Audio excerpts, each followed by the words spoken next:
नमस्कार आपण मानकु आम चैनल स्वागत।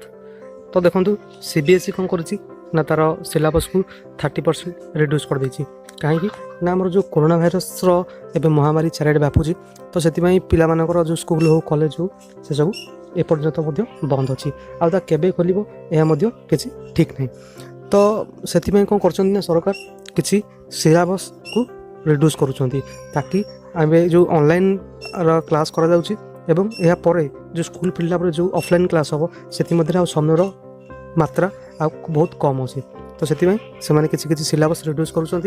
तो देखो मु आज गोटे आर्टिकल प्रकाश पाई जहाँकि आमर ओडिशा सरकार मध्य 10वीं आ +2 पिलांकर सिलेबस जो अच्छी ताकू रिड्यूस करेंगे।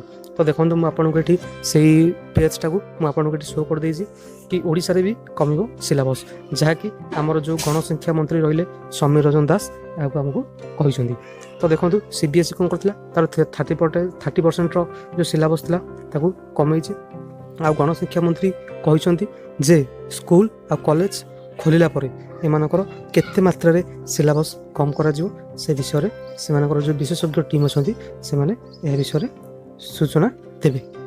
तो ये रिपोर्ट तो आपण मैंने आपणकर जो एग्जाम पाई मात्र अल्प दिन रहा तो देखूँ आसिकी जुलाई सरीबा उपर है तो आपण मन पाखे आ मात्र अल्प कईटा मास से आपन को बहुत बड़ कोर्स गोटे बड़ सिलेबस आपण मानक प्रिपेयर करने को हम। तो से सरकार जी मात्रा सिलेबस कम कर तो करेंगे निश्चित भाव में तेणु आपण मैंने एबेठार भी आपंकर प्रिपेरेसन को जोरदार रखि था। तो ऑनलाइन क्लास को अटेंड करूँ मुझे भावुँ आपण मैंने निज घर रुहतु मास्क पिंधु आपण मैंने निज सुरक्षा निजे रुहतु। तो एमती नुआ नुआ अपडेट पाइबा आपण मैंने आम चैनल को निश्चित भाव में सब्सक्राइब करूँ आ वीडियो को लाइक एंड शेयर करूँ। धन्यवाद। जय जगन्नाथ।